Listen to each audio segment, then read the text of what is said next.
Greetings. It is Friday, August 21st. I'm videoing this around 11 o'clock in the evening. Well, I have not been this busy in months. Um, I do interpretations for a company called Masterword, and I go in person to do interpretations, and I also do interpretations over the phone for a company called Language Link. And then I have this job with the U.S. Census as an enumerator. So I'm carrying my bag and going and knocking on doors trying to count the people that did not respond to the census. And my workload, a few months ago, back in March and April, when everything went to a dead halt, I was like, oh my God, my income has dropped tremendously. And now I worked every day this week. I worked all weekend last weekend. I worked every day last week. So I guess I'm going on like almost 14 days straight of nonstop work where I'm working 7 days a week. And I'm not just working, like 8 hours. I'm working from like first thing in the morning till late at night, including even today. I was going to try to take the day off today, but then I just said, well, I could probably do 3 hours of doing enumeration for the census. And then the company that I do interpretations was like, oh, we're so overloaded with cases. Could you please, with an emergency CPS case? And I went ahead and picked that up too. So it was just like, so my day off ended up being a full day's worth of work. So I tried to take off on Wednesday also, and it didn't happen. And that also became like a 10-hour day of work. So I'm scheduling myself over for Tuesday. I did agree to an assignment Tuesday morning, but I have to say no, because part of the job as an enumerator is I actually go to knock on doors and say, hey, my name is Mark Brian Sonna with the U.S. Census, and do you have a few minutes to complete a questionnaire? Because basically people did not answer their census. So I try to take the information. A lot of people aren't at home during the day, so I have to leave notes on their doors, but then I have to go back to see if they've picked up the notes, and if they haven't responded back, then I try knocking on their door again, and then they leave another note, and then I go back a third time. I'm like a bad penny that keeps turning up. So there was one person that said, you know what, you've come by here several times. Let's just get it done with. I say, thank you, because I'm going to keep coming back till you answer these questions. So I have been busy, but I've gotten to meet everybody in the neighborhood, because most of my work has been within like an 8-block radius of where I live. So a lot of walking. Oh my God, have I been walking? I mean, I've been putting in an average of like 7 miles a day, just walking and knocking on doors. And I was actually talking to my mom tonight, and I said, even my knuckles are tired because I've been knocking on doors. And after you knock on the 70th door, your hand starts going, it's starting to get a little sore. So I need to take something to help me knock on a door. Or some people do have doorbells. But also, so besides the walking, it's hot. It's so hot. I mean, I am drinking so much water. I swear, I think I drank I'm averaging about 2 gallons worth of water. I actually sometimes have to change clothes midday, because unfortunately most of these older complexes here the hallways aren't air conditioned in these complexes, or they're outdoors. And it's been, close to 100 degrees. Last Saturday, when it was like the heat index was 110, oh my God, my clothes were soaking wet. But about midday, I come home and put on fresh new clothes, because they are literally, I was standing at one person's home in their doorway, and I literally was dripping sweat. So I stay really hydrated, and then I take breaks because it's also so close to my condo. I just pop into the condo for like 5-10 minutes to get into the AC just to cool down and drink some more water. So it's quite a physically strenuous job, but I'm having fun because, this is like the ultimate scavenger hunt, because not every apartment complex is properly labeled. Sometimes the units are in back. I am traipsing up and down stairs trying to locate these addresses. And if somebody doesn't answer, sometimes I have to find out what they call a proxy, somebody else that can answer on behalf of that person. So I'm either calling the property managers or the apartment managers or the realtor, if it's a condo or a townhome, to try to determine, because everything depends on who was living where on April 1st, 2020. And so sometimes you have people that do answer the door, but like, oh, I didn't live here at that point. I moved in July. So now I got to track the person who lived there in April. And so it's a little bit of investigative work. It's kind of a fun job. Most people are nice, but there's real assholes out there. I have to be polite and nice, and I am. And when I used to work in retail years ago, people would say, these asshole customers, they don't seem to faze you. How is that? And the way I see people that are really ultra nasty to people that they don't know, because they don't know me, I introduce myself, but when people are really nasty to me, I always think to myself how sad their lives must be, because people do that to make themselves feel superior. I'm an unknown person. You don't know me. You don't know my background, my education, nothing. And you're acting like an asshole to prove what? That you're better than me? How sad is your life? How bad is your life? The only way you can give yourself self-worth is to treat somebody else poorly. And so I just smile, and all I can think about is like the nastier they get, the more pathetic they seem to me in my eyes. I had one lady screaming at me, and I said, well, ma'am, you can scream at me all you want, but we got to complete this interview, and if you don't complete it, I'm going to be having to come back at your door, or somebody else is going to have to come back to your door, and we need to get this information, or I gave you the information to fill it online. You had 48 hours. Basically, the form says you have 48 hours, and you hadn't, so that's why I was coming back to see if I could go ahead and complete it for you. So how many people are living here, ma'am? And then she's like, I really don't want to be bothered, this and the other. Had she been cooperative, would have done with it in literally a few minutes. But she decided to just read me the riot act. But in the process, oddly enough, she was answering my questions. So I was able to complete the interview because I just stood there and smiled as she yelled at me through her screen door.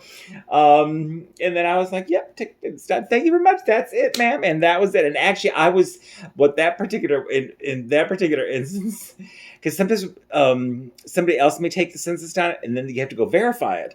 So in that particular instance, I was doing what they call a re-interview. So I was just verifying the information that the other census taker took, because that randomly is quality control. But the lady actually gave me all the information while she was being nasty towards me. So I was able to tell her, well, that was completes our verification, because she was like, I've already answered all these questions. When people are taking the census and I'm interviewing them, we do have to tell them that randomly certain interviews might be selected for quality control, basically, so they may contact you again. In this case, I was having to do the quality control. Anyway, it's kind of funny. Oh, and then some of the, you go to people's homes and sometimes they invite you in. I usually try not to go in. But I usually just do it from the door because I want to keep my distance, because I'm all masked and wear my PPE, when I answer the door. So I'm a bit of a sight to see. But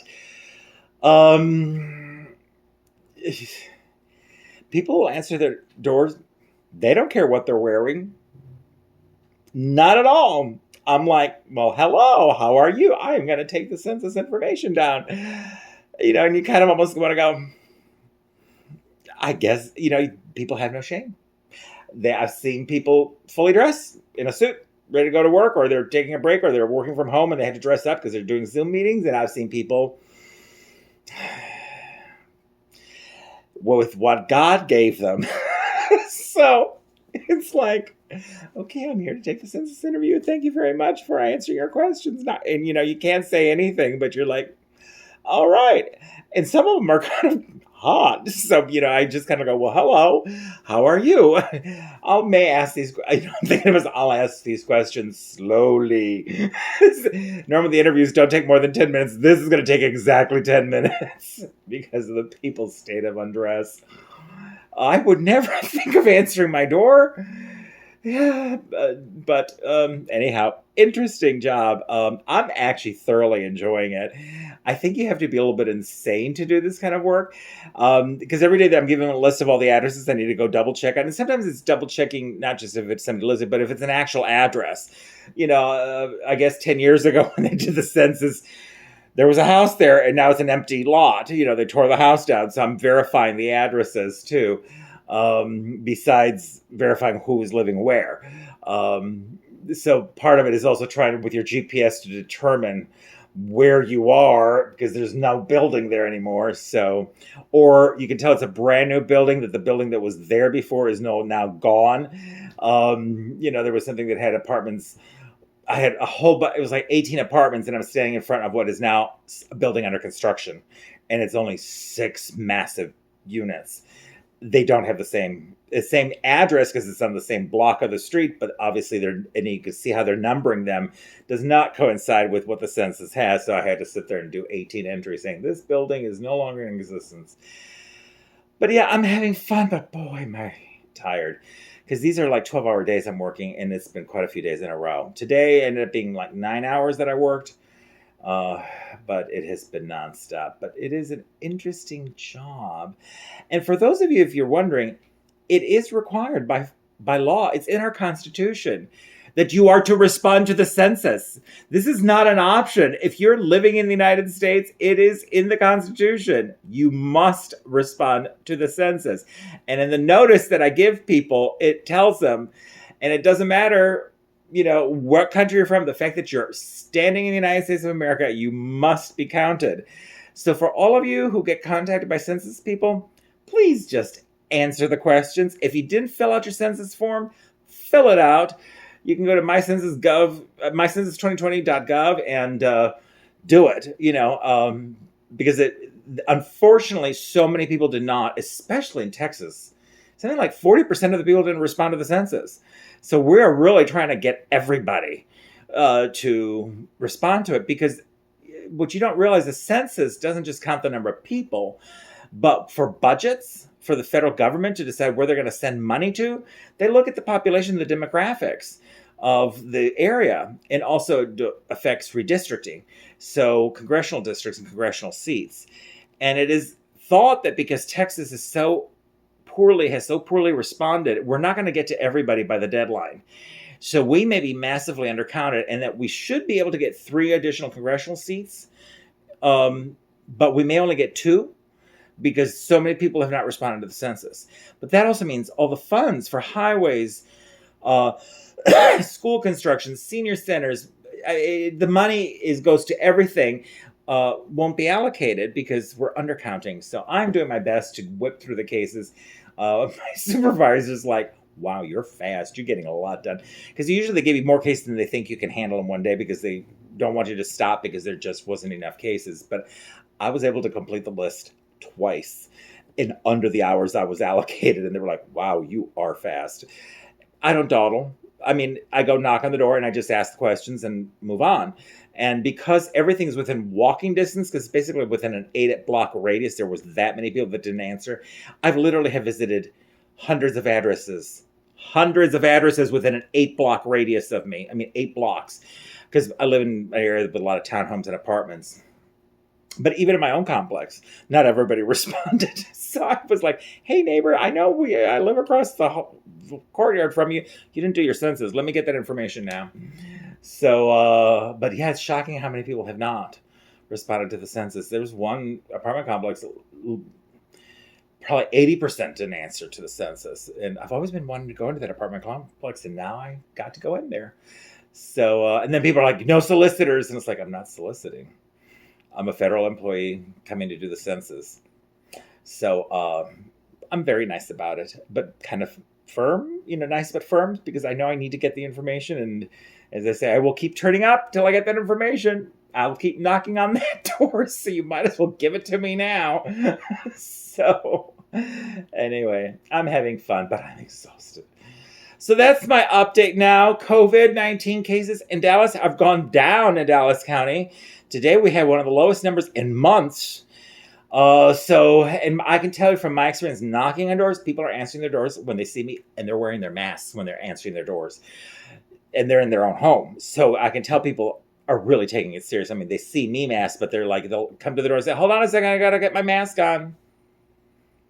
How nice. This whole mask battle that we had earlier, at least in my neighborhood, people are following it. 7-Eleven this morning getting gas, and I was paying for my gas inside because I was picking up a Monster beverage to give myself some energy, and somebody walked in without a mask. The entire store turned and looked at him, and the guy behind the counter said, you cannot come into the store without a mask. And he stood there and was going to say something, but everybody in the store, we all turned and glared at him collectively in the store. And he was like, and the guy just repeated, I'm sorry, You must leave if you don't have a mask on. And you could tell it was one of those people who was going to say something, but when all of our eyeballs went on him, he just kind of like, all right. And he walked out. So, and then everybody got back, to their business. But it was interesting. Everybody's heads turned and glared. So yay for mask wearers. All right. I hope you enjoyed my update. As I say, I'm going to be doing these Mondays and Fridays now. And so if you watch this tonight, have a good evening. If you watch this tomorrow during the day or at another point, have a good morning or a good afternoon. And don't forget to wear those masks. We got to keep these numbers down for COVID. Now that we've got them back down, let's keep them down. Let's wipe this out. Or at least keep it under very manageable control. And don't forget to like, subscribe, and ring the notification bell if you want to see more of these videos. And then answer your census. Or if a census worker knocks on your door, be nice to them. We are working our asses off because y'all were being too lazy to take the 10 minutes it took, max, to fill out your census form online or call the number and do your census. Bye.